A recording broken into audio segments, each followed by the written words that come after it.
and our session is called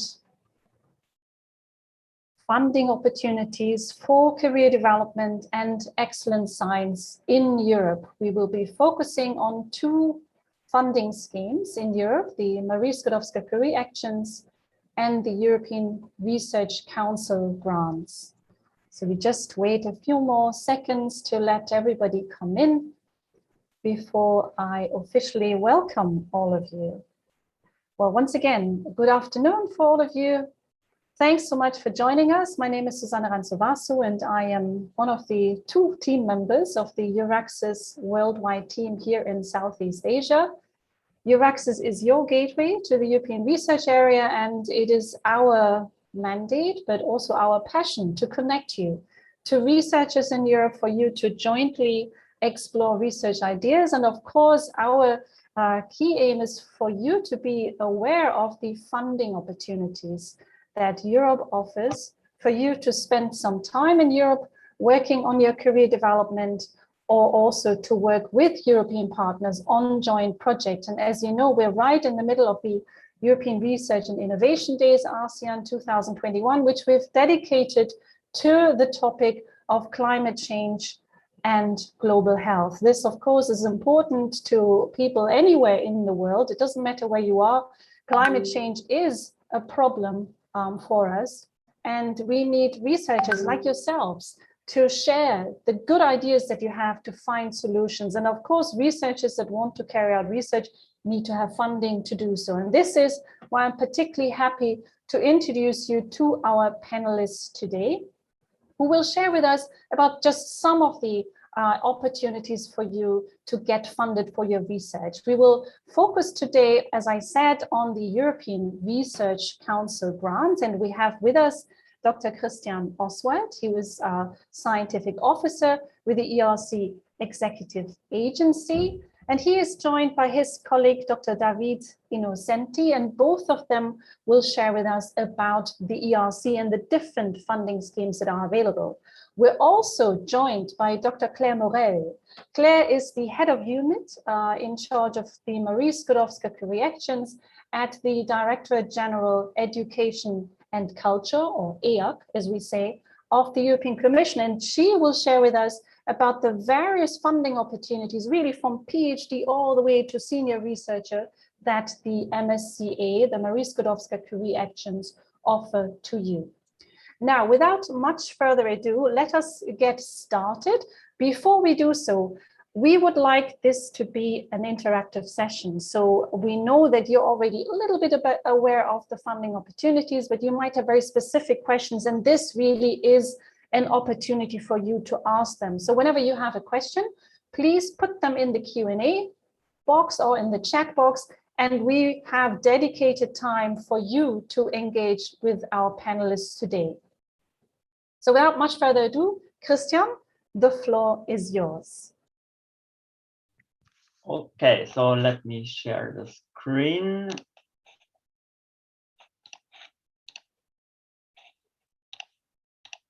You see my slides? Yes, we do. Perfect. Okay, so welcome everybody also from my side. I would like to introduce you today to the European Research Council and specifically to its opportunities for early career researchers. So the ERC, or the European Research Council, is a funding agency established by the European Commission. And its mission is to support frontier research and to boost scientific excellence in Europe. For this, the ERC provides flexible long-term grants to individual researchers. And the ERC has a bottom-up approach, which means it is open to all scientific disciplines, and research proposals on any topic are welcome. I will explain all this in more detail in the following. But first of all, let me show you some numbers to illustrate the dimensions of the ERC. Since its creation in 2007, the ERC has funded more than 12,000 projects. It is now part of the Horizon Europe Framework program running from 2021 to 2027. And it has a budget of 16 billion euros. That's about another 8,000 grants that will be funded. The ERC is led by a scientific council formed of 22 prominent researchers representing all scientific disciplines. And they define the complete scientific strategy of the ERC. They define the type of grants, how proposals are evaluated, and so on. And I think this is something really special about the ERC, that it provides funding from scientists for scientists. Before introducing you to the granting schemes of the ERC, I would like to show you two examples of ERC-funded research that is related to the topic of these RNA days, climate change. However, I would like to stress again that the ERC funds projects on any topic. So these are just examples. And my first example of an ERC grantee is Giorgio Parmisi, who won this year's Nobel Prize in Physics, together with two scientists working on climate change. Giorgio Parmisi won two ERC grants, an advanced grant in 2009 and another advanced grant in 2015. And in his ERC projects, he was aiming to improve the understanding of phenomena in random disordered systems. Such phenomena occur in a wide variety of systems, for instance, the flight of birds, glaciers, elementary particles, artificial intelligence, and many others. However, in his ERC grants, he studied very peculiar systems, so-called spin glasses, and he used a very mathematical framework, so-called renormalization group theory. I'm sure that most of us don't know what it is, including myself. And you might also ask the question, how is this now related to climate change and the work of the other Nobel Prize winners who worked on climate models? And this is because Giorgio Parmisi's team developed algorithms for numerical simulations on high-performance computers. So in other words, they invented new tools to simulate climate processes and other complex systems. And I think this is a really good example of curiosity-driven bottom-up research. Now, to contrast this a bit, I chose another project from a completely different field, but also related to climate change now. And that's the project of Lindseybrenner. She won an ERC starting grant in 2015. Her project is called Monsoon Assemblages, and it studies the impact of changing monsoon climates in South Asia's rapidly growing cities. And what makes this really a frontier research project is her interdisciplinary take on the topic. She brought together spatial design disciplines, for example, urban design and architecture, with the field of environmental humanities. And to explain what she's doing in her project, I would like to bring a quote from her. We look at a changing monsoon, not as something to climate-proof against, but as something to co-design buildings, infrastructure, cities, and territory with. So these were two examples of the type of research the ERC is funding, the frontier research. And now I would like to tell a little more about the granting schemes. So one of the key ideas of the ERC is to give very generous grants for a long duration, 5 years. And this is to offer you all the freedom and independence to really focus on your research. There's an ERC grant for each career stage, from the starting grant for the researchers between 2 and 7 years after their PhD, who are just in the process of building their own research team. And then there's also a consolidator grant and an advanced grant for the established leaders of their field. As you see here on the slide, the grant amount goes from 1.5 million euros to 2.5 million euros. And there's the possibility to ask for an additional 1 million euro if you need major equipment, access to large facilities, or you have major experimental costs. And another point where you might ask extra money for is actually relocation expenses to bring your team or your lab to Europe. And this might be particularly interesting for you. Now I talked a lot about the money the ERC offers, but there's more. The ERC gives really a boost to your reputation. It allows you to negotiate the best working conditions with your host institution and also to attract top team members internationally. So who can apply for an ERC grant? The good news is that the ERC is open to researchers of any nationality. So researchers from all over the world can apply. And there's also no predefined program. So you can really, from any field, you can apply. So you can be from physical science and engineering, you can have a project in life science, or you work in social science and humanities. Also, your project can be in basic research or in applied research. This is completely open. The only condition is that you're expected to carry out your funded project at the host institution, which is located either in the European Union or in one of the countries associated to the framework program. An example for such an associated country would be, for instance, Israel. Nevertheless, the ERC offers a lot of flexibilities for researchers coming from outside Europe. So you can keep an affiliation with a home institution outside Europe as long as you spend 50% of your working time in Europe. There's also the possibility that team members are based outside Europe. So since this session is also about early career researchers, I put an extra slide to tell you a bit more what is required to win an ERC starting grant. So first of all, you have to fall into the eligibility window, and that is that you need to be between 2 and 7 years after your PhD. If you're already more advanced, that's no problem. You can then apply for a consolidator or an advanced grant. I would also like to highlight the efforts the ERC made in terms of equal opportunities. So this eligibility window can be extended, for instance, for reasons of maternity.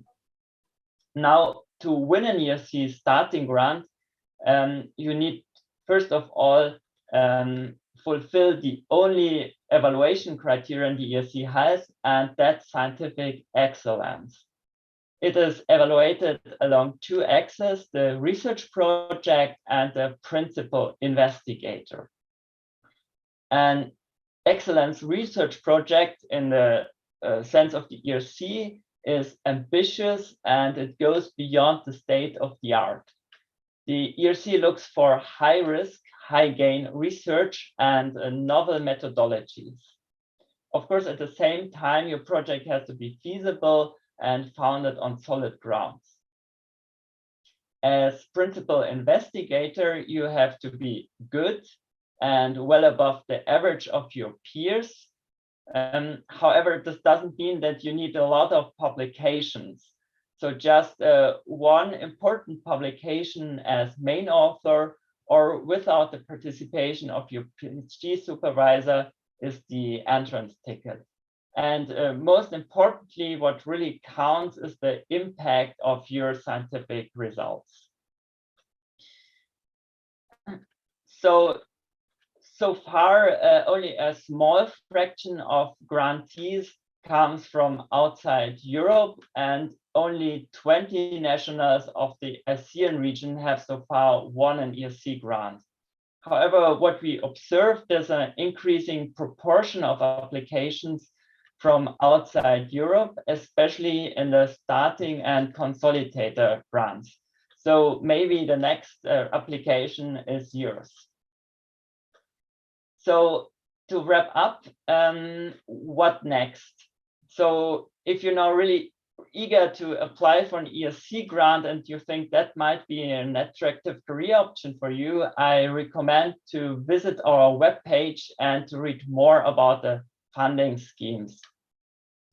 Of course, you will also need to find a host institution in Europe, but I can tell you that institutions and research groups are always very keen to host ERC grantees.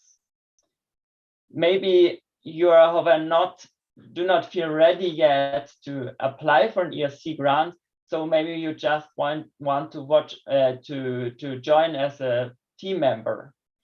The ERC grantees hire PhD students and postdocs for their projects, and you might want to check the project database on our website to see if there's maybe an ongoing interesting project for you. Maybe you want to visit an ERC project as a researcher. In that case, please listen to the presentation of my colleague Davide, which will just follow. And finally, if you're now interested in the ERC, maybe in more general, and you think it might be something for you in the future, so why not follow our social media channels to keep up to date with the grants and also with the research funded by the ERC. We are on Facebook, LinkedIn, YouTube, and Twitter. So if you're interested, go there and check it out. And with this, I would like to close my presentation and thank you for your attention. Thank you so much, Christian. So you've given us a great overview of the various funding schemes that are available, and we've of course received a lot of questions, and I'd like to attend to some of them. We have someone from the Philippines, Simon Guerrero, who works as an assistant professor at the Asian Institute of Technology in Bangkok in Thailand. Now, we've heard that there are different grants. We have the starting grant, consolidator grant, and advanced grants. Now, Simon himself is, he has a PhD and 3 years of experience, but he's already working as an assistant professor in Thailand. He was trying to understand, how do these categories arise? Do they reflect the career stage of the applicant, or what is the rationale behind it? And how should people place themselves when they're considering one of these grants? What should be the guiding principle that they should aim for? Is there some flexibility in which one you should aim for? Is it very strict, the classification? So usually you would always apply for the grant of the corresponding eligibility window. So for instance, for the starting grant, it's between 2 and 7 years after the PhD. And maybe the name starting grant is a little bit misleading, because actually there are a lot of starting grant applicants who have already an assistant professor position or so. However, I would like to say it's also not required to have an assistant professor position to apply for a starting grant. So this is maybe also a challenge in the ERC evaluations, that the career paths can be very different depending on the specific field. However, this is taken into account by the evaluation panels, and they are also instructed to take these differences into account and to watch out for this. Thank you, Christian. And you've already, of course, explained in your presentation that the ERC grants are very much a collaboration between the PI and a host institution in Europe. I mean, first question, how should people approach potential host institutions? Where should they be looking? What should be, maybe some advice that you can give in making sure they get a response and they find a good partner. And secondly, is also a question from an audience member. If the relationship doesn't work out, what can be done? Okay, so the first question, how to find a host institution. So my advice would be really to look where the type of research is carried out that you do, and then maybe also first to get in touch with the researchers, which you maybe already know from conferences or from an ongoing collaboration. And I think when you have established this first contact, they also can best redirect you to the services at their host institution. And once this connection is established, I think then this will be followed up. And another option would be also to specifically look for ERC grants already funded in your research field. And like this, find maybe good places. Now the question on the relationship with the host institution, the ERC grants are highly flexible and portable. That means if the relationship doesn't work out at a host institution, or it also doesn't have to be for a negative reason. Maybe you get a promotion at another institution in Europe. You get, for instance, a full professorship, which regularly happens in our grants. So then you just can take your ERC grant to another host institution, which, however, needs to be located in Europe or one of the associated countries. Thank you so much, Christian. And before we hear from your colleague, Davide, maybe one final question that, of course, is always of concern is the time that needs to be spent in Europe. Maybe you could just quickly elaborate on that again. So how much time does the grantee, the PI, need to spend in Europe? Is it possible to combine this with commitments outside of Europe? And maybe an add-on question, can they also transfer some of that money to the institution outside of Europe? Thank you. Yes, so the requirement is really to stay 50% of your working time in Europe.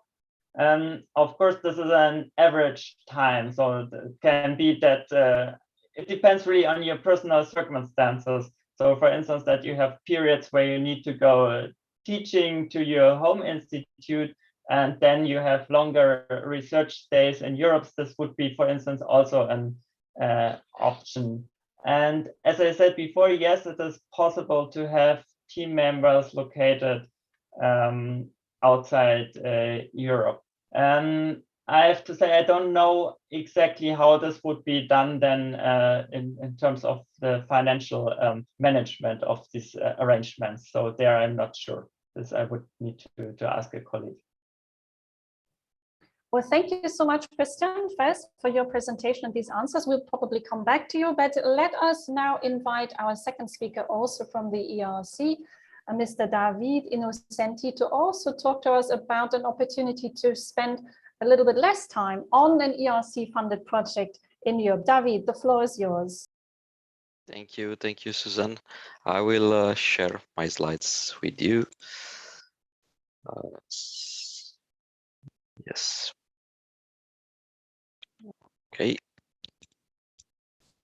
You should now see my slides. Yes, perfect.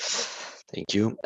So good morning everybody from Brussels, but especially good afternoon to most of you that are actually joining us so numerous today. I would like to thank the colleagues from EURACSES for the chance to present this European Research Council program with the aim of fostering international participation. And it is with great pleasure with you that I will present you the ERC implementing arrangements. What are implementing arrangements? These are international agreements that are promoting opportunities for scientists supported by third country funding agencies to temporarily join a research team run by an ERC Research Council principal investigator.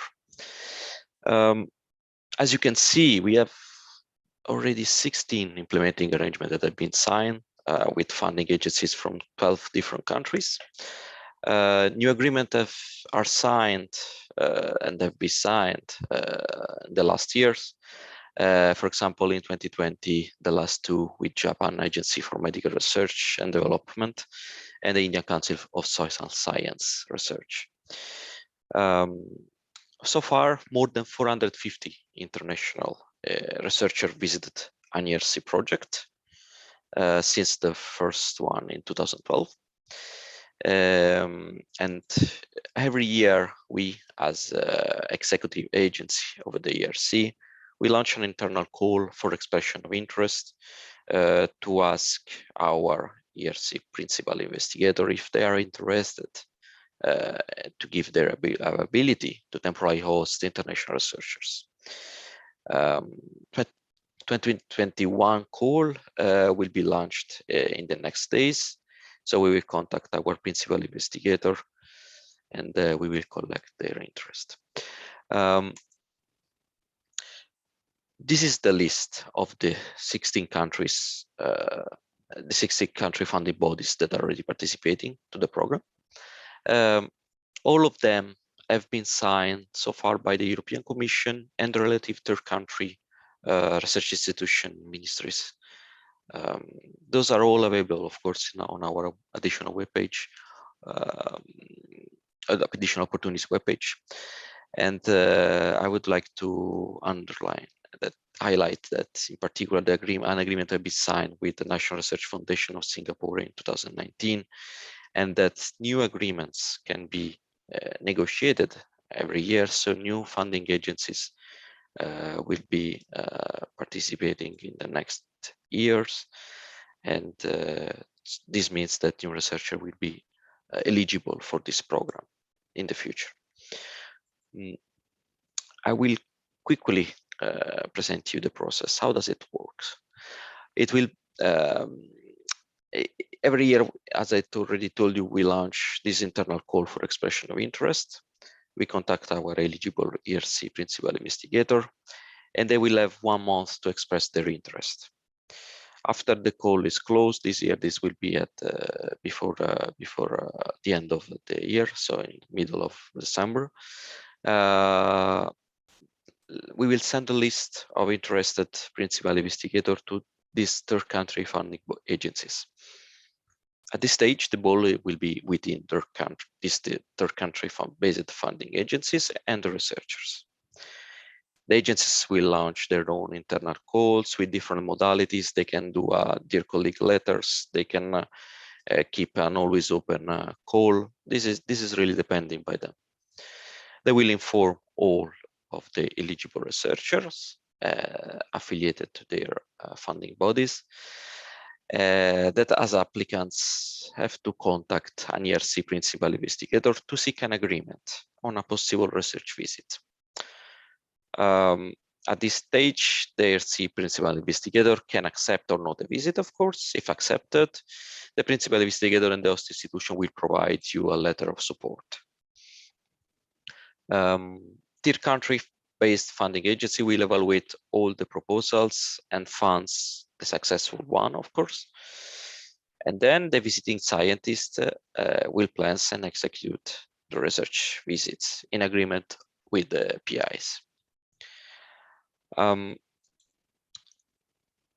are few participation processes and conditions that are common to all of the agreement. I will quickly present you those to you. First of all, the ERC does not intervene in the communication between the ERC principal investigator and you as potential visitor. The selection of scientists, visiting scientists, is done by the funding agencies without the ERC intervention. Of course, the visit should take place within the lifetime of the ERC project because the idea is that you will visit our ERC project, we will join an ERC team, and this has to be done during the lifetime of the project. It is expected that the collaboration will occur in similar areas of scientific interest, of course. And then, as I already mentioned, you may be incorporated in the research team of the ERCPI for the duration of the visit. I just presented you the general structure of the process and the main condition of the programs. Now, I want to update you quickly on the state of play of the program, and first of all, show you how the ERC principal investigator receive the implementing arrangements. As already mentioned, in 2012, this program started, and when United States National Funding Science Foundation signed the first arrangement, our 100 of ERC principal investigator immediately welcomed the program. But since then, thousands of PIs expressed their interest to host researchers funded by third country funding bodies, and these numbers are growing in average every year, exceeding an average of 600 participation in 2020. In particular, 667 ERC principal investigators expressed their interest into host a national research funding foundation Singapore researcher. And this means that the program is concretely providing to researchers funded by third country research institution to pursue research collaboration with top scientists funded by the ERC. But how this translates in terms of accomplished visits? Almost 500 researchers so far visited an ERC principal investigator through this program on single long-term visits or multiple short-term visits that could sum up to a total of between 12 and 2 months. The number of visits grow from 12 in 2012 to 100 in 2018 as a result of 2018 call for expression of interest. And despite all the difficulties due to the pandemics in the last 2 years, provisionary results are encouraging, taking into account that some of the funding bodies postponed and or suspended temporarily their initiatives. More in detail, I want to provide you some more information. Let's give a look to the details of these visits to better understand the nature of these scientific collaborations. To do that, we represent here the number of visits per destination country of visiting researcher and scientific domain. Of course, as I mentioned before, it is expected the collaboration will occur in similar areas of scientific interest. And from this point of view, we notice that all scientific domains are represented for at least half of the 24 countries that have been visited so far by at least one researcher. In general, 58% of third country research visited a project of physical science and engineering domain, almost 30% a project of life science domain, and around 13% a project of social sciences and humanities domain. Furthermore, grantees for all main grant schemes, starting grants, consolidator grants, advanced grants, and synergy as well are represented. In conclusion, a vast and comprehensive collaborative offer already translate in practical terms into hundreds of research collaboration and involve hundreds of top researchers of every level of experience in Europe and across the world. So this means that you really have the chance to be matched with an ERC principal investigator, because all the different domain and subdomain are covered. I will leave you mentioning again that the next implementing arrangement internal call for a ERC principal investigator will be launched in the next days. Meanwhile, we as executive agency of the ERC are providing you full support if you want more information in detail. And if you are interested in this opportunity, I think it's very exciting opportunity for scientific cooperation. Thanks a lot for your attention. I will pass. This is all from my side. Thank you, Susan. Thank you so much, David. And as we've had, so lots of opportunities, even if you feel you may not be in the right spot right now to apply for a grant yourself. As Davide said, there's an opportunity for you to join grantees in Europe that have opportunities for you to just, spend some time there. David, maybe just a quick reminder, these PIs are based where? Because we always have a little bit of confusion when we're talking about the member states and the associated countries, and people are getting a bit confused. Can you just quickly give us a rough number, how many countries are open to this? I mean, where we find ERC funded research projects that are available under the scheme? Well, as you know, all of the PIs are actually based in Europe and the associated countries. But it's true as well that with Synergies grant, we actually may have a researcher outside. Of course, they have to express their interest to participate as single PIs, not as a synergy, let's say, research team as well, because every agreement is between one visiting researcher and one principal investigator. This means that each visit has to be done with one principal investigator. Of course, you can find all the project on our website. With the list of all the countries, but of course, the list of the principal investigator which are willing to host a researcher in the framework of the implementing arrangement, this is this we transmit to each funding body every year. This means that these lists are circulated, are provided by the research funding bodies to their affiliated researcher, to the interested researcher. These lists are not publicly available, also because those are comprehensive of personal data of the ERC principal investigators.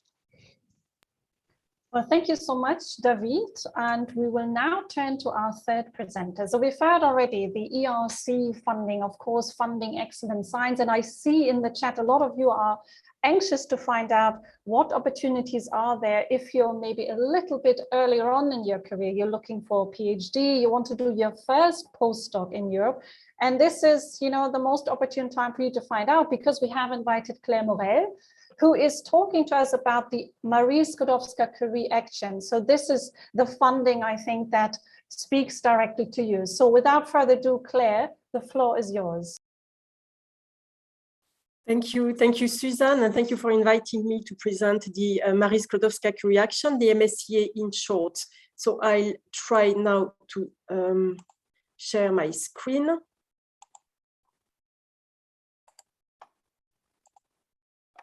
Does it? Okay. Do you see it well? Yes, it works well. I think it's good. What do you think, Simon?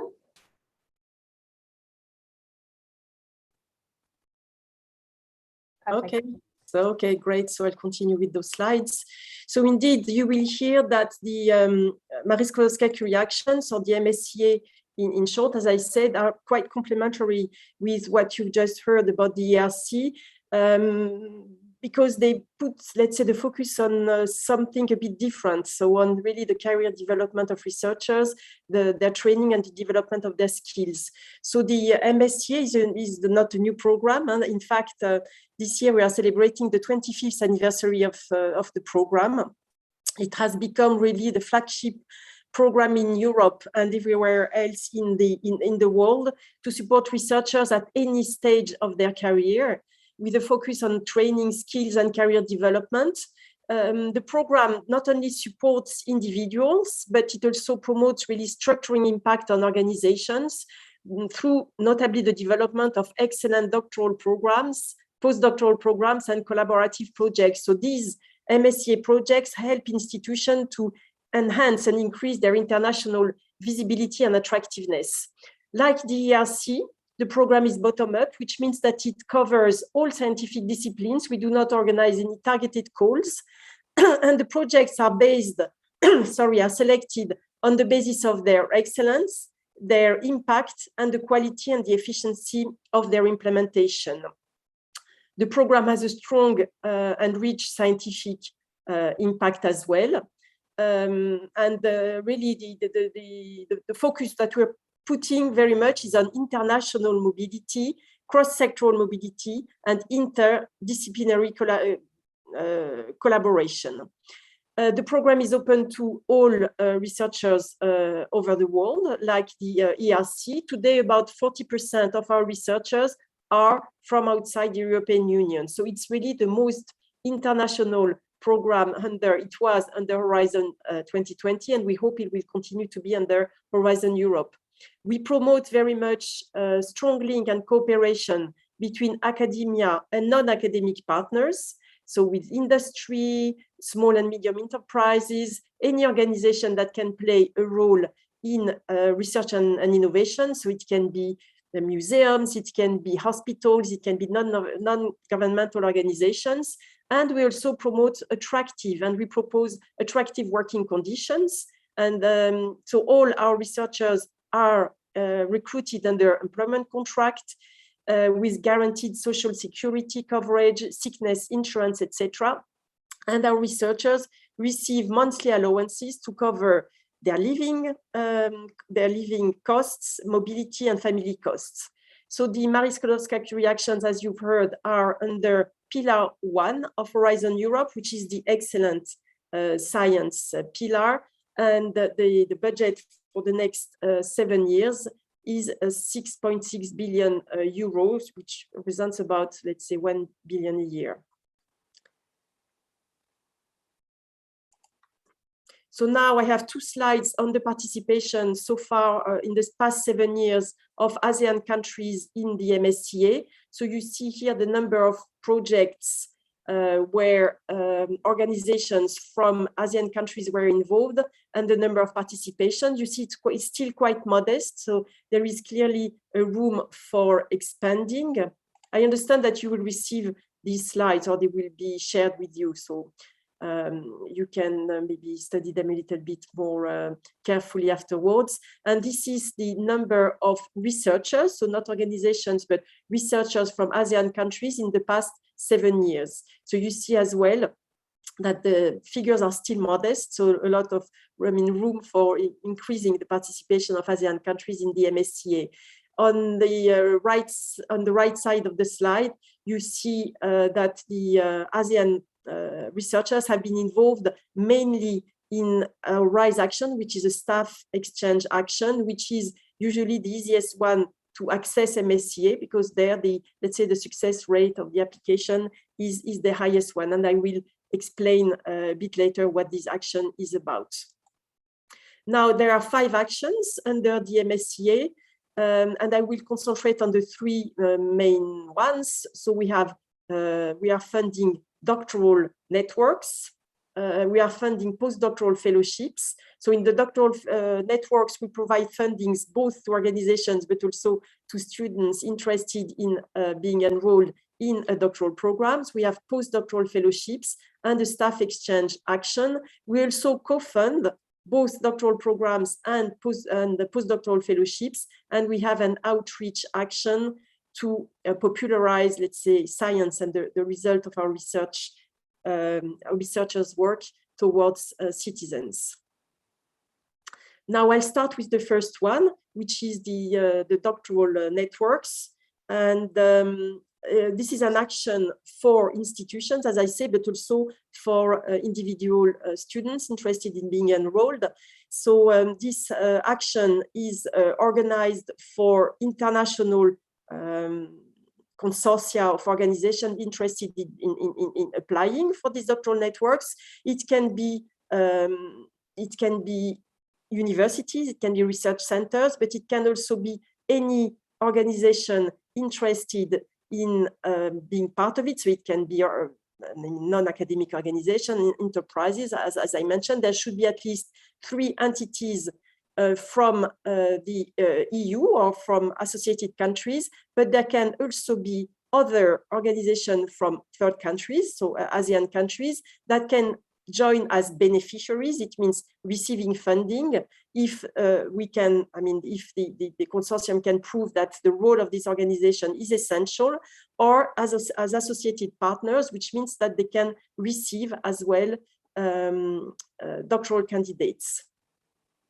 And these, once they are selected, these consortia of universities and other organizations offer fellowships for students from all over the world who want to enroll in a doctoral program. So if you're interested in applying to these doctoral programs, I'll explain how it works, but all the positions are advertised on your Access website by the selected consortia. So we offer funding for, as I said, doctoral programs, but also industrial doctorates, which are where the doctoral candidates can step outside academia and be supervised jointly by a university and a non-academic partner. And we also provide funding for joint doctorates, which represent really a highly integrated type of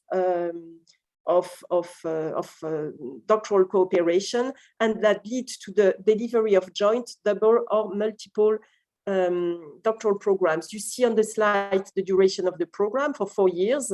The fellows or the doctoral candidates can be enrolled in the program for a duration between 3 months and 3 years. And you see as well the number of person months that each consortium receives as funding. And here really, again, I mean, the focus is very much on training. So the consortia have to, or these doctoral programs have to offer training in all the transferable skills which are essential in a researcher's career. So if you're interested as an institution or as an individual to join these doctoral programs, how does it work? As I said, ASEAN institutions can join consortia as associated partner, or they can also host researchers during their secondments, which can be up to 1 year, and they can also recruit researchers if participation in this of these institutions is considered as essential. Students who want to do a PhD, so we want to apply for these doctoral programs, they can be of any nationality. So as I said, the MSCA is open to researchers from all over the world. And the vacancies, so these doctorates have to advertise the position on your Access website. At the end of my presentation, I will give you these websites, but I mean, you know them very well as well. And once they are selected, the doctoral candidates will receive funding for their living, their mobility, and their family allowances. Of course, they will have to work on a personalized project, which includes a career development plan. Then our second most popular action is the postdoctoral fellowships, which offer, it's an action which offers fellowships for more experienced researchers, for researchers who already have a PhD and who are interested in doing their research in Europe, in the case of ASEAN countries, or outside Europe for European researchers. So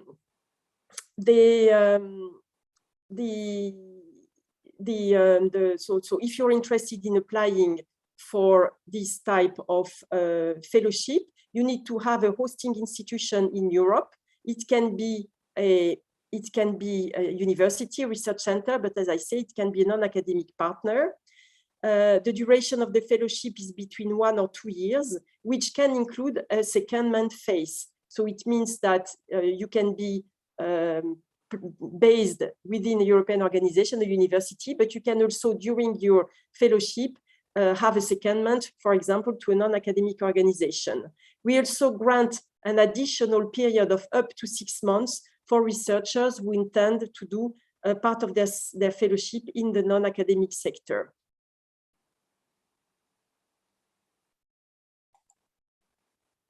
Now, the last action I wanted to draw your attention to, which, as I said, is so far the most popular for ASEAN countries, and usually it's the entry point in MSCA, because it's probably the easiest one to set up, and it's the action where the success rate is the highest one, is the staff exchange action, which funds short-term international staff exchanges between organizations from all over the world working jointly on research and innovation projects. And the aim of this action is to develop sustainable cooperation between different types of organizations. Here as well, it's between the academic and the non-academic sectors.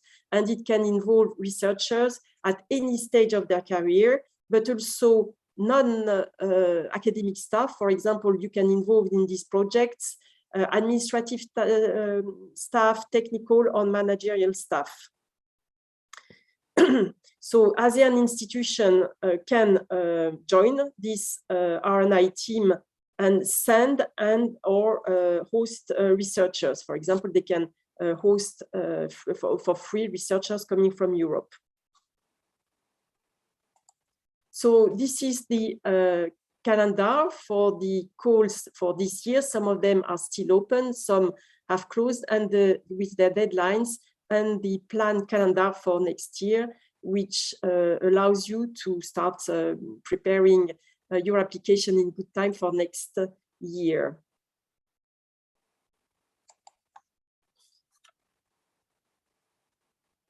Maybe I should say that for some of these actions, as you understand, you need to apply as an organization. So for the doctoral networks or the staff exchange actions, for the postdoctoral fellowship, you can apply as an individual, but you need, it will be your hosting organization in Europe that will apply on your behalf, but of course you will need to jointly prepare the application.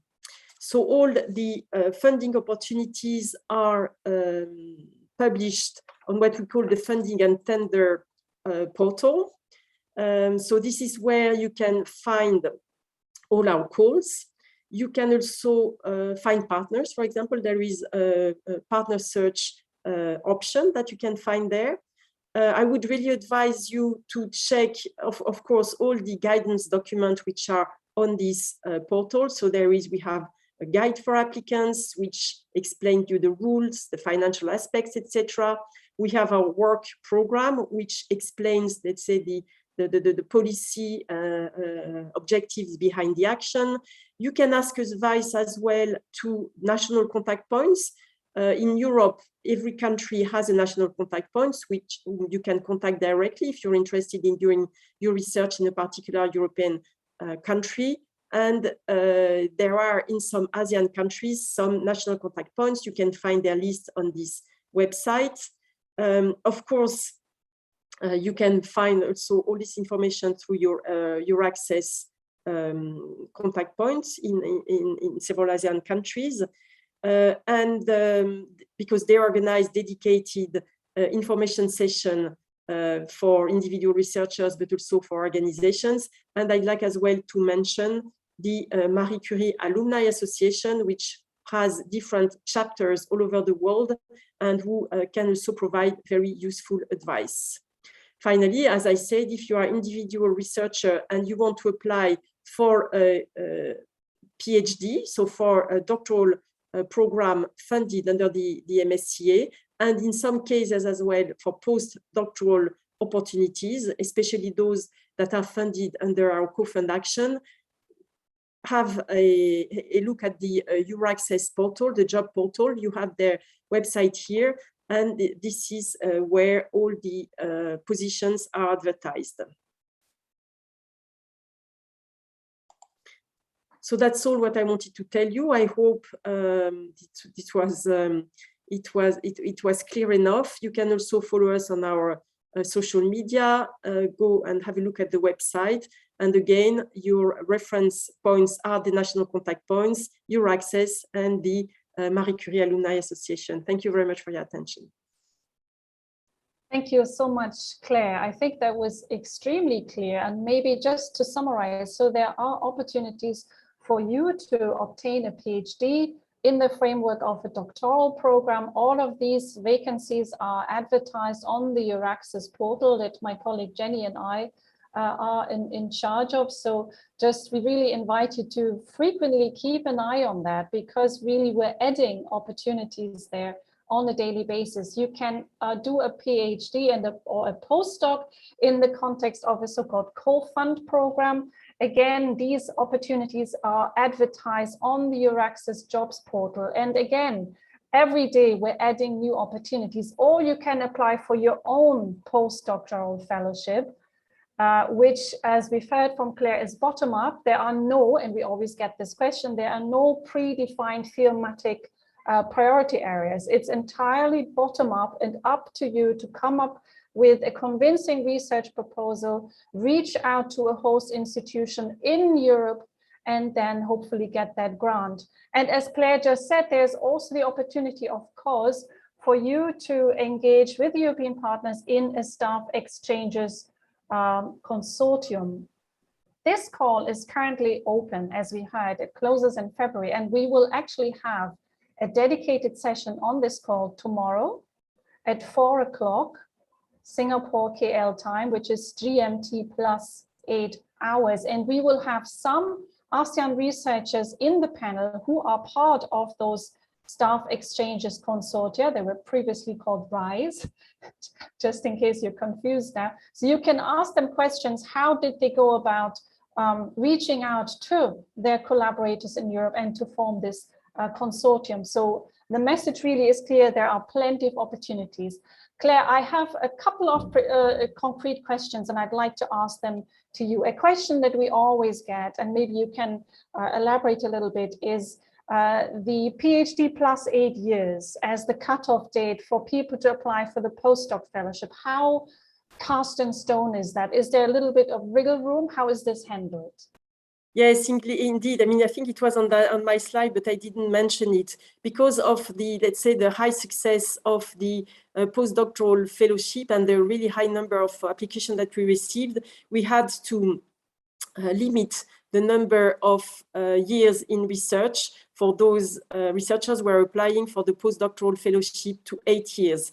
But indeed, there are exceptions. For example, for maternity leave, for people who have been outside research. So we're really counting only the years in research. For people who have done teaching, for example, this can be deducted from the 8 years. So there are quite a number of exceptions. We are quite flexible on this rule. Thank you so much. And I think maternity or paternity leave is also considered. Yes, exactly. No, it's maternity and paternity. You're right. And I think this is also why we put these two grants next to each other, because I think it shows you the transition that you started with the MSCA and then you may be ready for the ERC. So for those of you who are probably a bit further along in your research career, the ERC, of course, is the next opportunity. One final question, Claire. COVID is still around, unfortunately. This is why we're meeting like that. If someone gets a grant and then they can't travel because of restrictions, does the MSCA have contingencies in place to support researchers during this time? Yes, I mean, we've been quite flexible. I mean, there are, I mean, in principle, quite strict mobility rules. But in the past 1.5 years, we've been very flexible, and we know that mobility has not always been possible. So we've been flexible in extending, for example, the starting date or the ending date, or we've allowed as well researchers to completely reorganize their research plans. and in some cases to review as well the final objective of their project. So from that point of view, as long as the COVID will be there and mobility will be quite complicated, yes, we are flexible, obviously, yes. Thank you so much, Claire. So that's very uplifting, positive news. And with this, I'll hand over to my colleague, Dr. Jenny Elmako. Yeah, thank you so much, Susan. And thank you, Claire, for your presentation as well to Davide and Christian. So yeah, as you said, Susan, there is a trajectory. I started with an Erasmus grant, actually, and then I did the Marie Curie. Haven't done the ERC. Maybe I'll think about it. But I wanted to say that, you know, we have an active Marie Curie Alumni Association here in Southeast Asia. There are country representatives that are also there to help you, maybe, you know, just put you in the right path, some tips and tricks as well. So we will send that after this session, so that, you know, maybe you can send them an email, and then yeah, just be comfortable in asking us about what you need to know. The other thing as well is we just had a board meeting with the MCAA last Sunday, and we are planning a general assembly and a conference as well. And the conference will be open to everyone. So there are opportunities for you to present your research and maybe even already network, you know, with your future colleagues, and maybe find a way to find collaborations there, or maybe entry points for you to do your Marie Curie. So just wanted to put that. And one last thing, we have created a LinkedIn account, a platform where you can promote your research ideas and make new connections. So I'm putting that in the chat again. So please continue to get in touch with us. All right, and follow us in our social media channels. Thank you. Thank you so much, Jenny. And I will also share my screen as we are closing, because we keep getting questions, where can we get the recording? This is the event website. And here you have a direct link to an additional 25 sessions coming up. And also you can find there a watch it again segment. So we will be uploading all sessions on that link in the next couple of days, but you will also get an email from us guiding you directly to the information.